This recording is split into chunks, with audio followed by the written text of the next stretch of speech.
Assalamualaikum warahmatullahi wabarakatuh. Alhamdulillahi wa kafa. Wa ashhadu an la ilaha illallah wahdahu la syarika lahu. Wa ashhadu anna Muhammadan abduhu wa rasuluh sallallahu alaihi wa ala alihi wa sahbihi wa sallam. Amma ba'd. Jemaah yang Allah muliakan, kembali bersama ayat-ayat Allah Subhanahu wa taala yang merupakan hidayah, merupakan rahmat, merupakan penawar bagi orang-orang yang beriman. Kali ini insyaAllah ta'ala kita akan lanjutkan pembahasan tentang ayat-ayat yang diduga bertentangan secara makna, ada kontradiksi, saling berbenturan satu sama lain. Dan kembali kita kuatkan di sini jemaah yang Allah muliakan bahwa tidak ada satupun di dalam Al-Quran yang bersumber dari kalam Allah Subhanahu wa ta'ala yang maha berilmu sempurna, punya qudrah yang sempurna. Tidak ada satupun aib dan kekurangan padanya. Maka sudah pasti apa yang disampaikan dalam firman-Nya tidak ada satupun yang kontradiksi, tidak ada tanaqud, tidak ada ta'arud, tidak ada tadad, tidak ada sama sekali tanafi, saling menafikan satu sama lain. Tapi ayat Allah Subhanahu wa ta'ala saling mendukung satu sama lain. Kita lihat insyaAllah ta'ala beberapa contoh lain yang sering terpahami oleh sebagian kaum muslimin bahwa ayat-ayat ini seperti bertentangan makna, padahal sebetulnya tidak. Kita lihat di antaranya jamaah yang Allah muliakan, yaitu perkara apakah betul Yahudi dan Nasrani itu tidak rida sama sekali dengan kaum muslimin kecuali setelah kita ikuti meskipun dengan cara paksa agama mereka. Terus bagaimana pula dengan ayat yang menyatakan bahwa orang Nasrani itu lebih lembut dan mereka dari sisi menanggapi kaum muslimin dan berinteraksi itu lebih ada linnya, kelembutannya. Itu bagaimana caranya kita? Mereka tidak reda tapi mereka lembut. Bagaimana cara memahami ini? Kita lihat insyaAllah ta'ala ayat-ayat yang mungkin diduga bertentangan secara makna, padahal insyaAllah ta'ala semua ada jawabannya. Kita coba buka jemaah yang memuliakan halaman 19 di mushaf, yaitu di ayat 120 firman Allah Subhanahu wa ta'ala, وَلَنْ تَرْضَى عَنْكَ الْيَهُودُ وَلَا النَّصَارَى حَتَّى تَتَّبِعَ مِلَّتَهُمْ قُلْ إِنَّ هُدَى اللَّهِ هُوَ الْهُدَى وَلَئِنِ اتَّبَعْتَ أَهْوَاءَهُمْ بَعْدَ الَّذِي جَاءَكَ مِنَ الْعِلْمِ مَا لَكَ مِنَ اللَّهِ مِنْ وَلِيٍّ وَلَا نَصِيرٍ. Orang-orang Yahudi dan Nasrani tidak akan senang kepadamu hingga kamu mengikuti agama mereka. Katakanlah, sesungguhnya petunjuk Allah itulah petunjuk yang benar. Dan sesungguhnya jika kamu mengikuti kemauan mereka setelah pengetahuan datang kepadamu, maka Allah tidak akan menjadi pelindung dan penolong bagimu. Kemudian sering dibenturkan ayat ini dengan halaman 121. Ayat 82 di surah Al-Maidah, yaitu firman Allah Subhanahu wa ta'ala, لَتَجِدَنَّ أَشَدَّ النَّاسِ عَدَاوَةً لِلَّذِينَ آمَنُوا الْيَهُودَ وَالَّذِينَ أَشْرَكُوا وَلَتَجِدَنَّ أَقْرَبَهُمْ مَوَدَّةً لِلَّذِينَ آمَنُوا الَّذِينَ قَالُوا إِنَّا نَصَارَى ذَلِكَ بِأَنَّ مِنْهُمْ قِسِّيسِينَ وَرُهْبَانًا وَأَنَّهُمْ لَا يَسْتَكْبِرُونَ. Sesungguhnya kamu dapati orang-orang yang paling keras permusuhannya terhadap orang-orang yang beriman ialah orang-orang Yahudi dan orang-orang musyrik. Belum tersebut orang Nasrani. Dan sesungguhnya kamu dapati yang paling dekat persahabatannya dengan orang-orang yang beriman ialah orang-orang yang berkata, sesungguhnya kami ini orang Nasrani. Yang demikian itu disebabkan karena di antara mereka Di antara mereka itu orang-orang Nasrani terdapat pendeta-pendeta dan rahib-rahib. Juga karena sesungguhnya mereka tidak menyombongkan diri. Terkesannya di sini bahawa mereka itu ada saling dekat dengan kaum muslimin. Itu bagaimana caranya? Di awal ini kami tekankan bahawa halaqah ini adalah halaqah berkenaan dengan ayat-ayat yang diduga bertentangan secara makna. Dan ini kita sampaikan kepada kaum muslimin, kaum muslimat. Tidak ada maksud di balik ini untuk menghasut rakyat Indonesia yang berbeza agama. Dengan ini, murni hal ini kita sampaikan. Inilah pemahaman kami kaum muslimin sebagaimana kami nukil dari para ulama kami. Baik. Sekarang kita lihat insya-Allah taala bagaimana cara memahami ayat-ayat yang seperti ini. Ya. Maka musuh Islam itu banyak. Yang non-Muslim ini banyak. Yahudi, non-Muslim, Nasrani, non-Muslim. Kemudian juga ada kaum musyrikin juga. Kemudian juga ada ateis, ada juga majusi, ada sekian banyak orang yang beragama selain daripada agama Islam. Dan dalam ajaran kita, ajaran Islam bahawa Allah Subhanahu wa taala tidak akan menerima dari siapapun hambanya kecuali agama Islam. Inna ad-dina 'indallahi al-Islam. Dan ini satu hal yang perlu kita kukuhkan dalam hati kita. Tidak ada satu pun agama yang benar kecuali agama Islam. Dan yang dimaksud dengan agama Islam bukan yang dipahami oleh sebagian orang semua kebaikan yang ada di agama lain itu juga agama Islam. Oh, tunggu dulu. Bukan. Yang dimaksud dengan agama Islam adalah ajaran yang dibawa oleh Nabi kita Muhammad sallallahu alaihi wasallam berpatokan kepada Al-Quran, berpatokan kepada sunnah Nabi kita sallallahu alaihi wasallam yang ada di buku-buku sunnah, berpatokan kepada ijma' kaum muslimin, para ulama, dan berpatokan juga kepada qiyas yang sahih. Maka inilah agama Islam yang sebenarnya, bukan Islam yang diberi label sebagai sebuah ajaran yang dia ada di setiap ajaran agama yang lain selagi mengajak kepada kebaikan, bukan. Baik. Kata Imam Al-Baghawi rahimahullahu ta'ala begini cara menjawabnya. Ya. Fan-nasara fil jumlati aqrabu lil iman minal yahud wal musyrikin. Kalau akan membandingkan, bukan membandingkan kaum muslimin dengan Nasrani, tapi bandingkan mereka-mereka yang ada Yahudi, ada Nasrani, ada musyrikin, maka dari tiga kelompok ini, orang Nasrani lebih dekat ke keimanan daripada orang Yahudi dan musyrikin. Wahada tafadulun nisbi bainahum. Dan ini adalah seperti ada perbedaan yang relatif di antara mereka. Lalu disebutkan oleh Imam Al-Baghawi rahimahullahu ta'ala di ayat tadi, lam yurid bihi jami'an nasara li'annahum fi adawatihim al-muslimin كاليهود في قتلهم المسلمين وأسرهم وتخريب بلادهم وهدم مساجدهم وإحراق مصاحفهم لا ولا كرامة لهم بل الآية في من أسلم منهم مثل النجاشي وأصحابه. Berarti yang dimaksud dengan ini pendapat lain kata Imam Al-Baghawi, Allah Subhanahu wa taala tatkala menyebutkan ayat tadi, ada di antara kaum Nasrani dari pendeta-pendeta mereka yang lebih dekat kepada kaum muslimin dan mereka tidak sombong. Apa tu? Yaitu Allah tidak inginkan semua Nasrani di sini, bukan. Li'annahum fi adawatihim, kata Imam Baghawi ini, karena mereka dari sisi permusuhan mereka kepada kaum muslimin mirip dengan Yahudi, dan mereka juga membunuh kaum muslimin. Ini cerita-cerita yang beliau sebutkan dahulunya. Wa asrihim wa takhribi biladihim, dan menawan mereka, menjadikan mereka sebagai tawanan, merusak negeri mereka, menghancurkan masjid-masjid mereka, wa ihraqi masafihihim, dan juga membakar mushaf-mushaf mereka.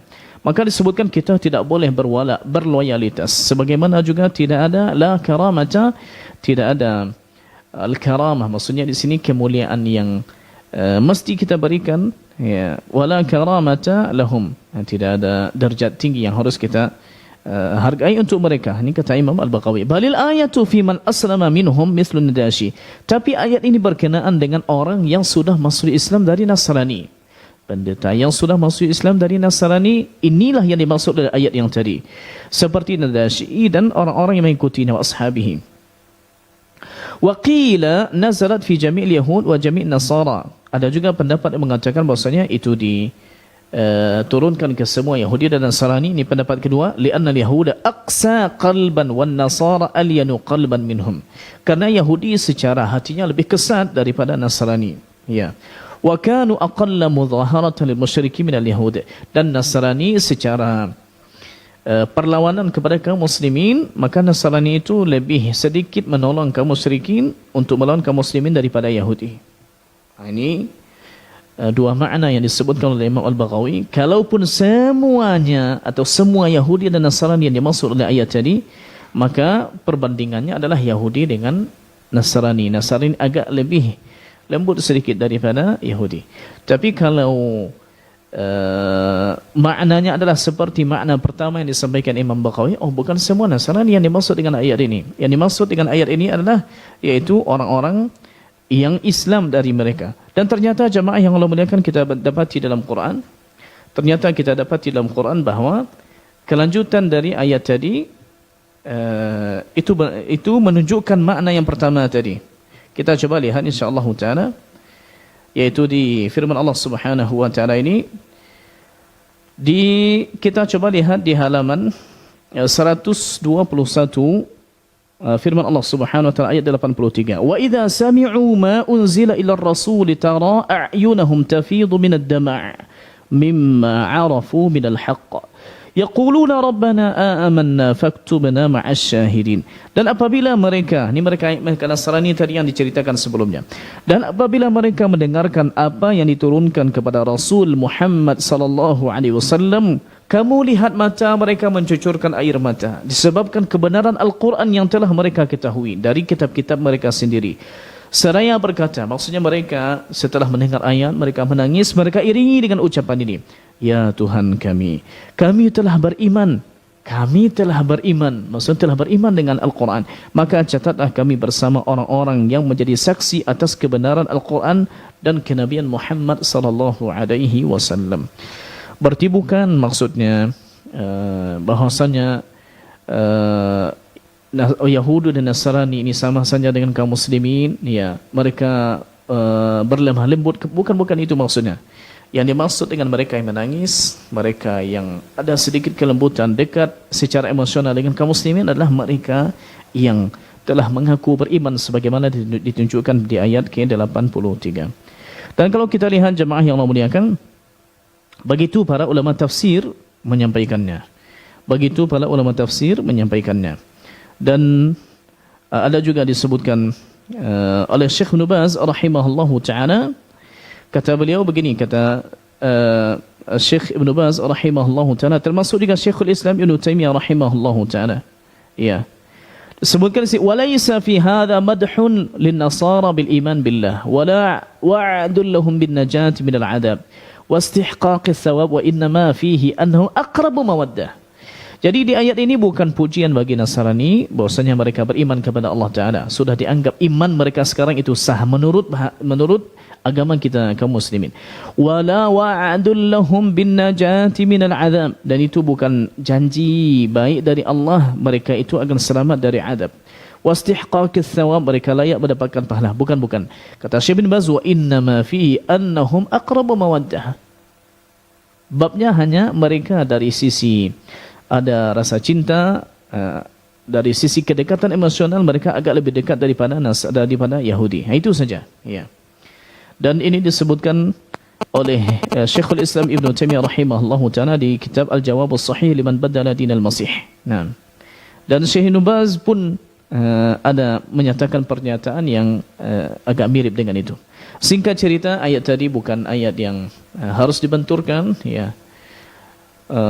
Dengan dua solusi tadi yang kita sampaikan. Yang pertama sekali, boleh jadi bukan ke semua Nasrani ayat itu diarahkan, tapi khusus mereka yang beriman, ditandai atau dikuatkan oleh ayat setelahnya. Atau jika semuanya kita anggap begitu, maka perbandingannya adalah Yahudi dengan Nasrani, atau Nasrani dengan kaum musyrikin. Nasrani lebih dekat sedikit ke kaum muslimin daripada yang lain. Taib. Sekarang kita lihat insyaallah taala hal lain, yaitu berkenaan dengan wanita yang berzina. Wanita yang berzina. Wanita yang berzina ini apakah dirajam atau mereka dikurung saja di dalam rumah. Mereka dikurung saja di rumah sampai mati. Ya. Coba kita lihat jamaah yang muliakan di surat An-Nisa halaman 80 ayat yang ke-15. Yaitu firman Allah Subhanahu wa taala, "Wallati ya'tina al-fahishata min nisaikum fastashhidu 'alayhinna arba'atan minkum fa in shahidu famsikuhunna fil buyuti hatta yatawaffahunna al-maut aw yaj'ala Allahu lahunna sabila." Dan terhadap para wanita yang mengerjakan perbuatan keji, hendaklah ada 4 orang saksi di antara kamu yang menyaksikannya. Kemudian apabila mereka telah memberikan persaksian, maka kurunglah mereka, wanita-wanita itu, dalam rumah sampai mereka menemui ajalnya, sampai mati, atau sampai Allah memberikan jalan yang lain kepadanya. Berarti hukuman bagi yang berzina di sini, wanita adalah dikurung di dalam rumah sampai mati, tidak boleh keluar. Penjara dalam, tidak boleh keluar. Bagaimana kita cocokkan ayat ini dengan ayat lain?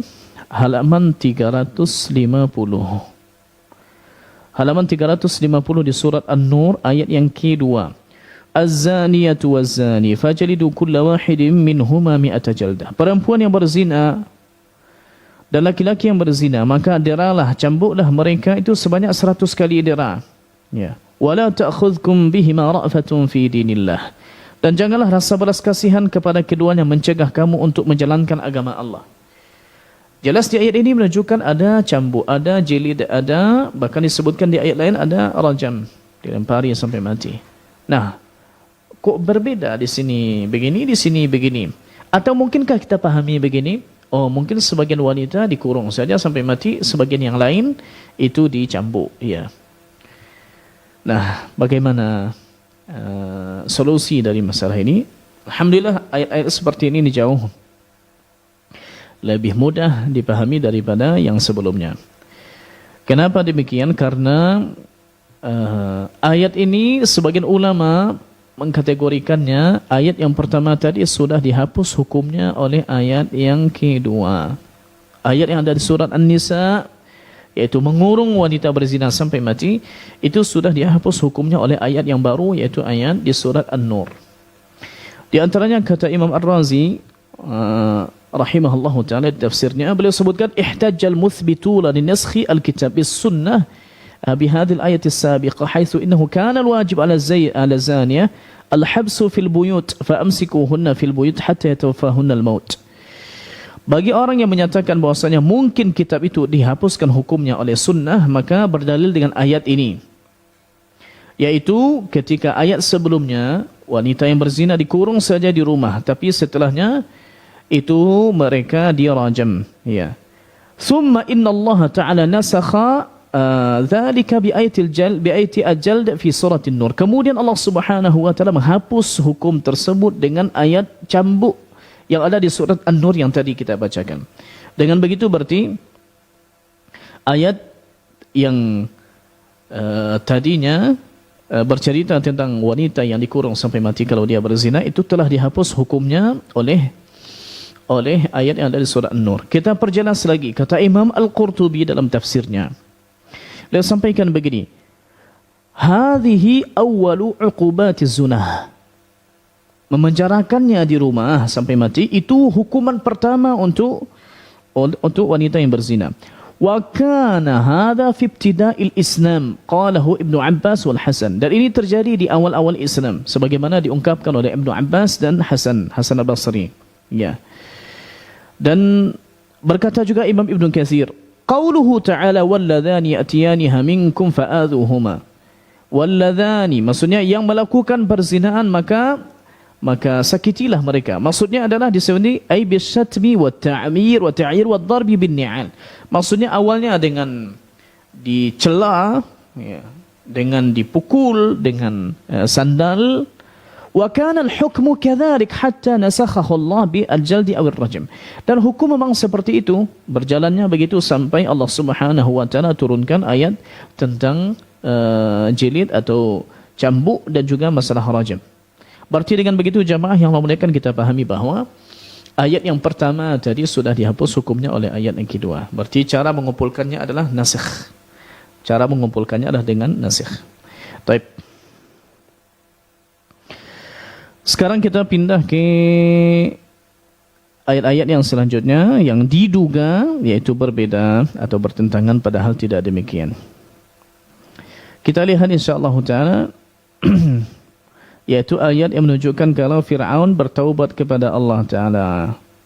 Fir'aun katanya bertaubat, matinya dalam keadaan taubat. Sementara ayat-ayat menunjukkan kalau Fir'aun mati dalam keadaan kafir.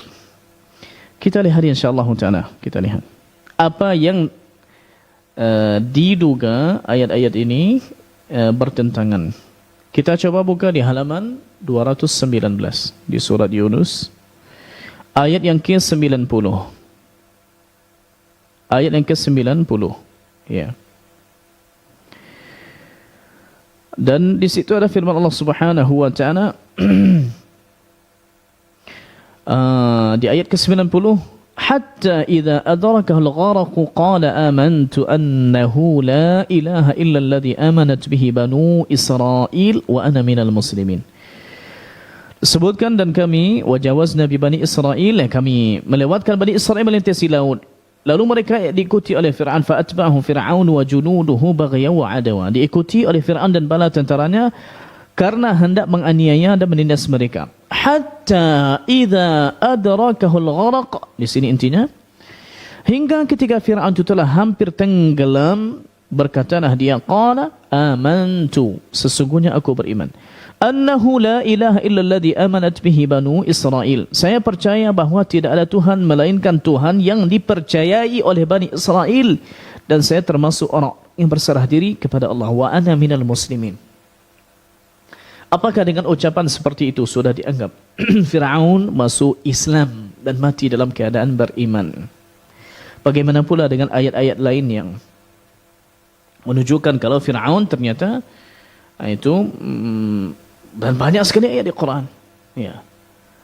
Banyak sekali ayat di Quran menunjukkan kalau Fir'aun ini mati dalam keadaan kafir, ya. Itu bagaimana cara kita menyelesaikannya, ya. Coba kita lihat jamaah, di antaranya masih di surat Yunus di halaman 218.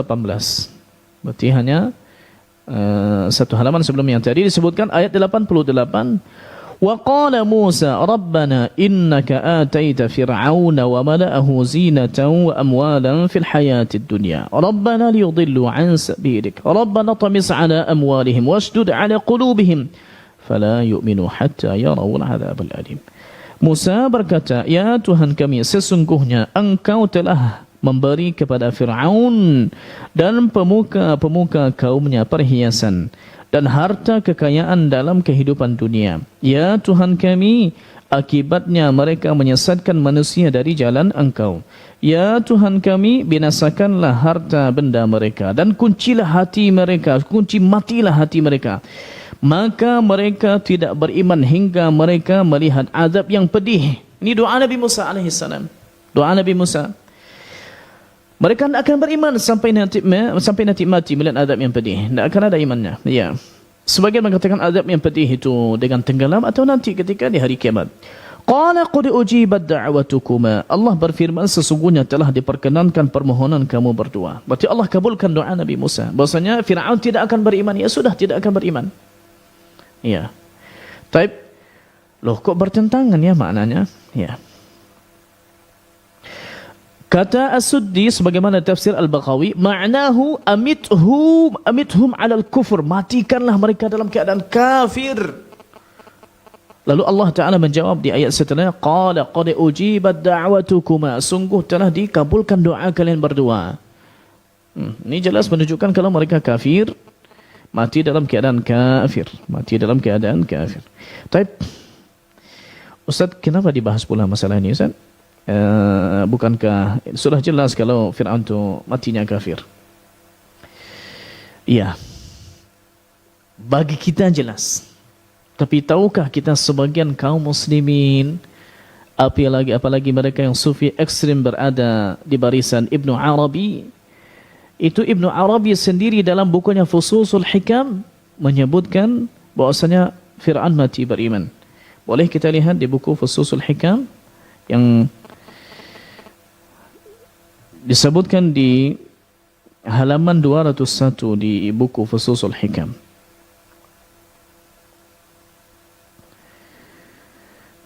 Jemaah bisa lihat di bukunya, ni judulnya saja, ni Asy-Syekhul katanya Asy-Syekhul Akbar Muhyiddin Ibnu Arabi, judul bukunya Fususul Hikam. Baik, sekarang kita lihat coba di halaman 201. Di buku ini kita lihat di halaman 201 apa yang disampaikan oleh beliau. Dan kalau beliau saja yang menyampaikan begitu, mungkin tidak terlalu masalah. Tapi subhanallah ternyata diikuti oleh sebagian. Ya. Di halaman 201 di baris yang keempat dari atas. Nah, di halaman 201 di Fir'aun, kita lihat baris 4 dari atas. Ini di buku Fususul Hikam, seorang yang dianggap tokoh sufi besar. Ya. Apa katanya begini? Wa kana qurrata 'ainin li Fir'aun. Dan Nabi Musa adalah penyejuk hati bagi Fir'aun. Bil imanil ladzi a'tahu Allahu 'indal gharq. Yaitu dengan iman yang Allah berikan kepadanya ketika dia tenggelam. Berarti dia mati dalam keadaan tenggelam. Kita lanjut. Baris kelima, faqabadahu tahiran mutahharan laisa fihi syai'un minal khabath. Maka Allah Subhanahu wa taala mencabut nyawanya dalam keadaan suci lagi disucikan. Allahu akbar. Apa ni? Suci lagi disucikan. Biasanya suci disucikan ni air biasanya kita ini. La tahiran mutahharan katanya, kata Ibnu Arabi. Allah mencabut nyawa Fir'aun tahiran mutahhara, dalam keadaan suci lagi disucikan. Laisa fihi syai'un minal khabath, tak ada satu pun kotorannya lagi. Li'annahu qabadahu 'inda imanihi. Karena Allah mencabut nyawanya ketika dia sudah beriman. Qabla an yaktasiba syai'an minal azam, sebelum dia melakukan sesuatu dari dosa-dosa. Dia sudah beriman. Wal Islamu yajubbu ma qablah. Dan Islam itu menghapuskan yang sebelumnya. Berarti dosa-dosanya sudah tidak ada lagi nih dengan begini. Karena dia sudah masuk Islam. Katanya begitu di ucapan yang seperti ini. Ya. Dan saya lihat diciptakan lain di buku Fususul Hikam lebih detail lagi disebutkan. Ya. Tapi ala kullin ini cukup sebagai. Dan subhanallah ternyata bukan Ibnu Arabi saja yang mengatakan itu.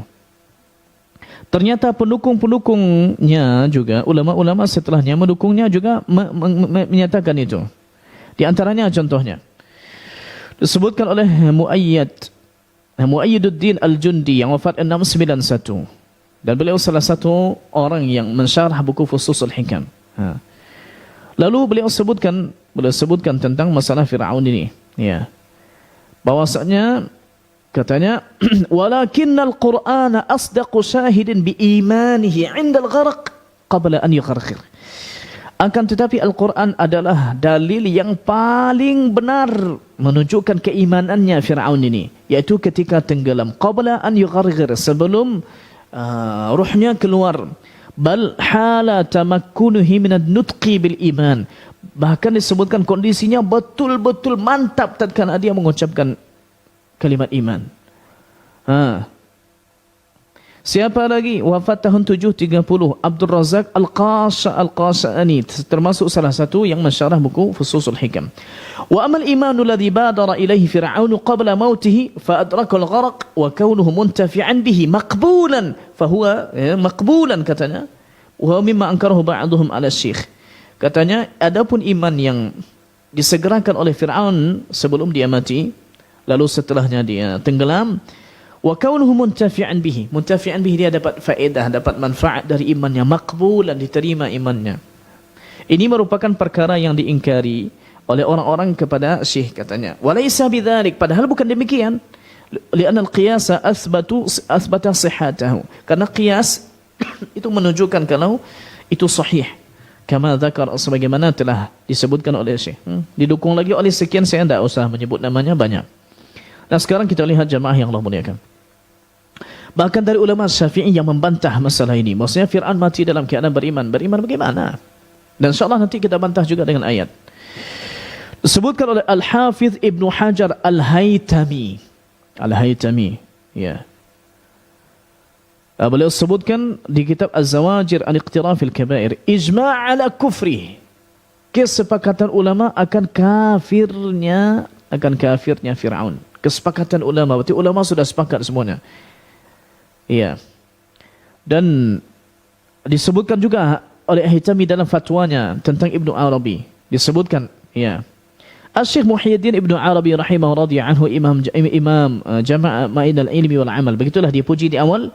Wa qad zahara lahul karamat, dipuji lagi di awal. Lalu disebutkan wala yaqdah fiha bima sadara anhu ma la yaqbal at-ta'wil wala yaqtadi at-tadlil ka qawlihi bi islami fir'aun. Beliau puji di awal, tapi disebutkan juga bahwasanya tidak bisa diterima yang begini, ya, tentang pendapat beliau Fir'aun itu sudah masuk Islam. Beliau hanya menyebutkan ini babnya, ini orang yang menyebutkan itu tidak pantas untuk disesatkan dan tidak pantas untuk dikafirkan. Tapi secara umum beliau sendiri menyalahkan gurunya, menyalahkan orang yang tadi beliau puji. Maka dengan demikian jamaah yang Allah muliakan, kita yakin bahwasanya Fir'aun itu mati dalam keadaan kafir. Bagaimana tidak kafir? Coba kita lihat ayat-ayat lain yang menunjukkan tentang masalah ini. Betulkah taubat bisa diterima begitu sudah mau mati baru taubat diterima atau tidak? Kita coba lihat ayat halaman 80. Surat An-Nisa ayat 17 dan 18. Firman Allah Subhanahu wa taala, "Innamat taubatu 'ala Allahi lilladheena ya'maluna as-su'a bijahalatin thumma yatubuna min qaribin fa ulaika yatubu Allahu 'alaihim wa kana Allahu 'aliman hakima." Sesungguhnya taubat di sisi Allah taala hanyalah taubat bagi orang-orang yang mengerjakan kejahatan lantaran kejahilan, kebodohannya, yang kemudian mereka bertaubat dengan segera, bukan mau mati baru taubat, maka mereka itulah yang diterima Allah taubatnya, dan Allah Maha mengetahui lagi Maha bijaksana. Diperjelas lagi ayat 18, walaisatit taubah lilladheena ya'maluna as-sayyi'at, dan tidaklah taubat itu diterima Allah orang-orang yang mengerjakan kejahatan. Fir'aun apalagi yang jahat, yang tidak jahat darinya. Hatta idza hadara ahadahumul maut qala inni tubtul an. Hingga apabila datang ajal kepada mereka, barulah ia menyatakan, inni tubtul an, sesungguhnya aku taubat sekarang.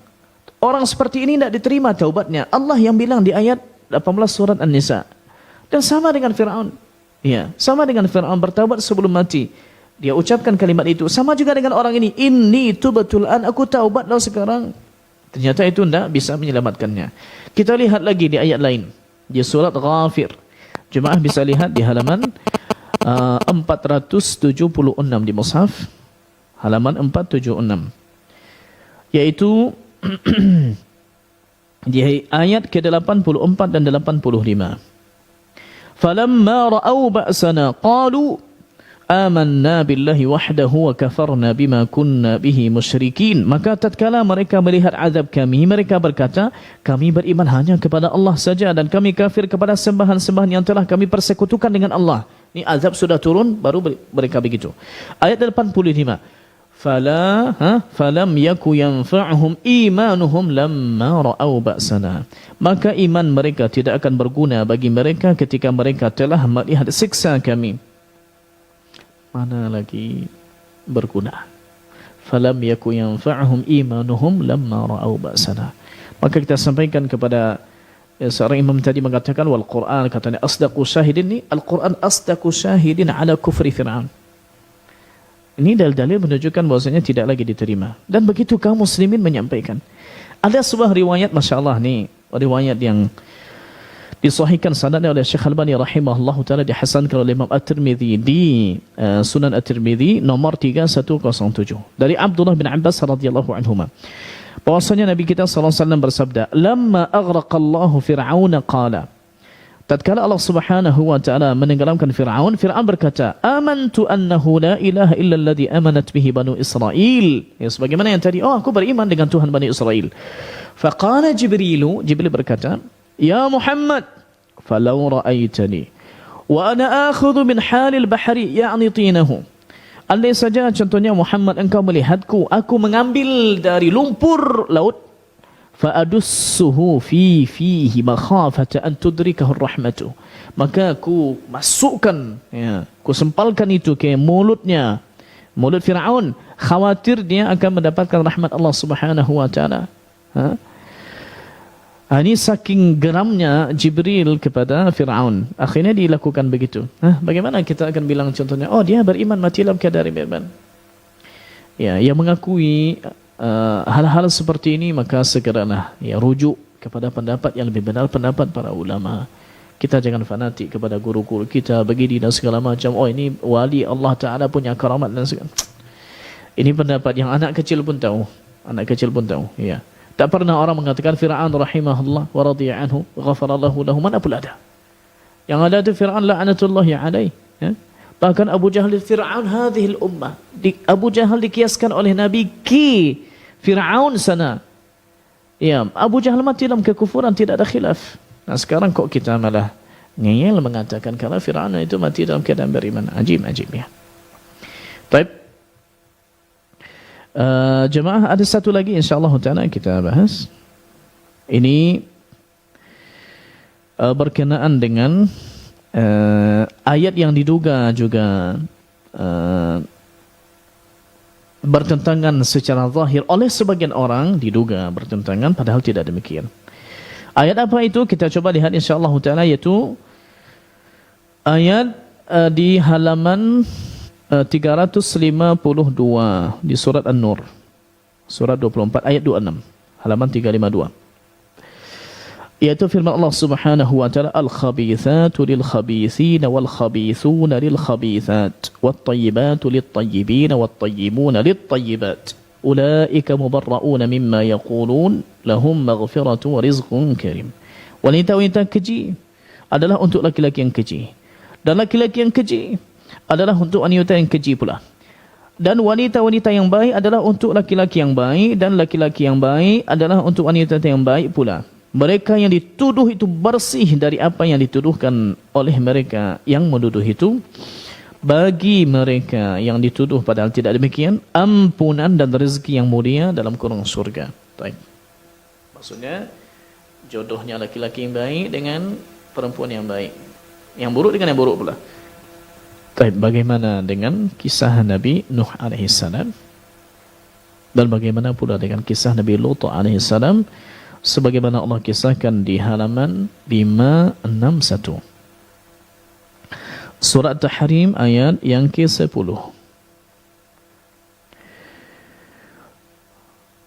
Di halaman 561 Allah Subhanahu wa taala ayat ke-10 berfirman, daraballahu mathalan lil ladzina kafaru imra'ata nuhin wa imra'ata lut كانتا تحت عبدين من عبادنا صالحين فخانتاهما فلم يغنيا عنهما من الله شيئا وقيل ادخلا النار مع الداخلين. Allah membuat istri Nuh dan istri Lut perumpamaan bagi orang-orang kafir. Keduanya berada di bawah pengawasan dua hamba Allah yang saleh, dua hamba yang saleh di antara hamba-hamba kami. Lalu kedua istri itu berkhianat kepada suaminya, maka kedua suami itu tidak dapat membantu mereka sedikit pun dari siksa Allah. Dan dikatakan kepada keduanya, masuklah kalian berdua ke dalam neraka bersama orang-orang yang masuk neraka. Ayat yang ke-11, beda lagi kasusnya. Wa daraballahu mathalan lil ladzina amanu imra'ata fir'aun. Dan Allah Subhanahu wa taala juga membuat perumpamaan bagi orang beriman, yaitu istri Fir'aun Asiyah. Beriman tapi kok suaminya Fir'aun yang baru kita ceritakan. Baik, ini bagaimana cara memahami yang begini? Wanita yang baik untuk lelaki yang baik. Loh, sekarang kenapa dipasangkan istrinya begini padahal beliau Nabi Lut dan Nabi Nuh alaihi wassalam? Baik. Tunggu dulu, kita jangan hanya memahaminya dari sisi terjemah begitu saja. Yuk kita selami lagi perkataan para ulama tafsir dalam bab ini. Betulkah maknanya sekedar laki-laki yang baik untuk perempuan yang baik, begitu orang dengan orang, ya? Atau bagaimana? Tapi subhanallah ternyata di sini ada minimal tiga kalam tafsir dari para ulama. Yang pertama sekali, yang dimaksud dengan al-khabithat yang dimaksud di situ itu ternyata bukan wanita. Tapi al-khabithat yang dimaksud al-khabithat di sini maksudnya bukan wanita-wanita, tapi ucapan-ucapan yang keji. Al-aqwa al-kalimatul khabithat. Kalimat khabithat. Siapa yang menyampaikannya? Banyak yang menyampaikannya. Di antaranya adalah Ibnu Abbas radhiyallahu anhuma, sahabat Nabi, Mujahid bin Jabir, Sa'id bin Jubair, Asy-Sya'bi, Hasan Basri, Habib bin Abi Thabit, Ad-Dhahhak, termasuk juga dipilih oleh Syekhul Mufassirin Imam Ibnu Jarir At-Tabari rahimahullahu taala. Dan dikatakan oleh An-Nahas dalam kitabnya Ma'anil Quran, wa hadha min ahsani ma qila fi hadhil ayah. Jadi termasuk yang paling baik, yang paling bagus pendapatnya, tafsirannya di ayat ini. Tafsiran seperti apa? Maknanya adalah begini. Al-kalimatul khabisatu minal qawli lil khabisina minar rijal. Kalimat-kalimat yang keji dari ucapan-ucapan, ya, kata-kata yang keji yang diucapkan itu tidak akan keluar kecuali dari lelaki yang keji. Begitu juga, ya, wa kadzal khabithuna minan nas lil khabithati minal qaul. Begitu juga orang-orang yang keji dari manusia itu akan mengucapkan kalimat-kalimat yang keji pula. Berarti di sini yang dikawinkan di sini bukan orang dengan orang.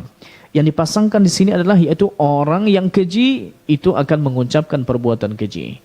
Ya, itu maknanya. Berarti perkataan, ucapan yang dipasangkan kepada orang yang keji pula. Dan kata Imam At-Tabari rahimahullah ta'ala di tafsirnya begini, wa awla hadhil aqwal fi ta'wil al-ayah qawlu man qala uniya bil khabithat al-khabithat min al-qawl. Ucapan yang paling utama, tafsir yang paling utama diutamakan, ditampilkan, dikedepankan adalah itu tafsir yang menyatakan ucapan yang buruk yang dipasangkan kepada lelaki yang buruk. Jadi bukan wanita yang buruk, ke lelaki yang buruk. Ini satu tafsir. Kemudian yang kedua, tafsir yang kedua adalah perbuatan. Kalau tadi perkataan, sekarang perbuatan. Perbuatan yang keji akan dilakukan oleh lelaki yang keji. Ya, begitu juga orang-orang yang keji itu akan melakukan perbuatan-perbuatan yang keji. Begitu. Kata Syekhul Islam Ibnu Taimiyah rahimahullahu taala, qala jumhurus salaf. Kebanyakan ulama salaf mengatakan al-kalimatul khabithah lil khabisin wa min kalami ba'dihim al-aqwal wal af'al al-khabithah lil khabisin.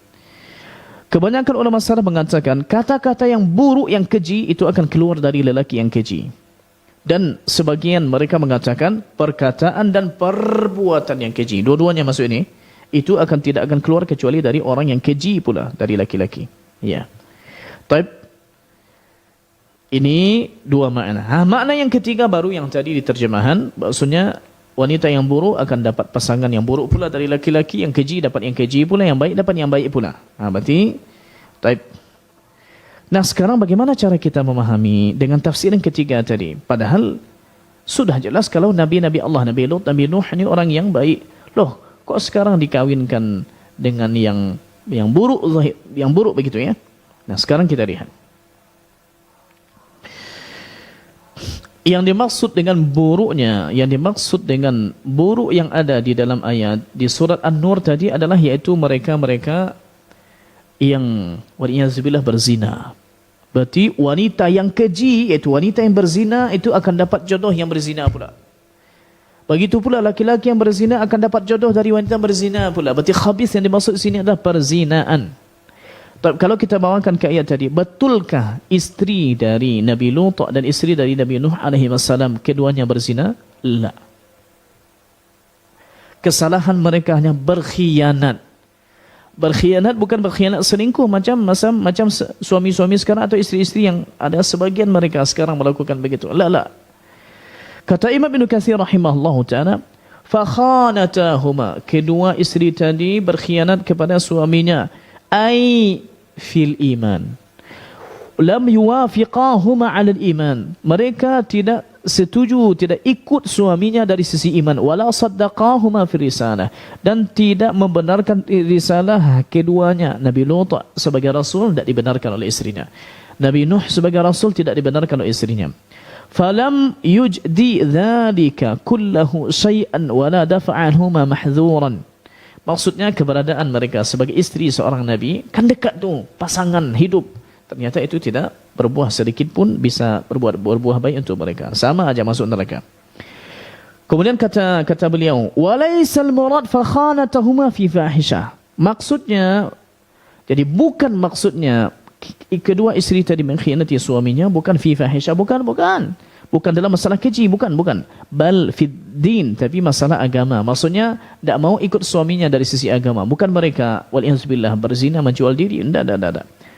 Fa inna nisaa al-anbiya ma'sumatun 'anil wuqu' fil fahisha, karena istri dari para nabi ma'sumat, terjaga dari terjatuh ke dalam perbuatan keji zina, li hurmatil anbiya, karena dalam rangka itu kehormatan para nabi. Nabi-nabi itu orang terhormat, mana mungkin istrinya itu yang berzina. Ya. Taib. Dan kalau kita baca lagi ayat ini, dari ayat 11 sampai ayat 26 surat An-Nur, ternyata memang berkisah tentang tuduhan kepada Ibunda Aisyah yang disebut dengan hadisatul ifk. Sepulangnya Ibunda Aisyah dari perang Bani Mustaliq ikut Nabi, lalu dituduh berzina dengan Safwan ibn Mu'attal as-Sulami. Dan dalang utamanya adalah tentu al-munafiq, rasul munafiqin Abdullah bin Ubay bin Salul. Nah, ayat yang 26 ini sebagai penutup, ulaika mubarra'una mimma yaqulun. Makanya ada di ayat yang tadi, ayat 26, ya, setelah al-khabithat, ulaika mubarra'una mimma yaqulun. Mereka itu terbebas dari apapun yang dituduhkan kepada mereka. Ya, berarti yang dimaksud tuduhan di sini tuduhan berzina. Ya.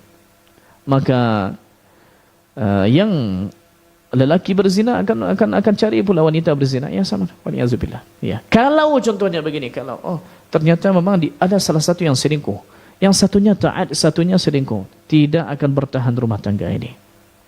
Tidak akan bertahan rumah tangga ini, sama dengan air dengan minyak. Bagaimanapun menyatukannya di satu tempat, maka mereka tetap akan berpisah. Tidak mungkin akan lestari, harmonis, ada samawa, ada sakinah, muaddah warahmah di sebuah rumah yang sudah ada perselingkuhan terjadi oleh salah satunya. Bukankah ini disebutkan oleh Anas bin Malik, juga oleh Abdullah bin Abbas, kalau saya tidak salah sebuah riwayat, ya, al-khiyanatu la takunu fi baitin, suatu pengkhianatan itu tidak akan ada di satu rumah kecuali akan menghilangkan keberkahannya.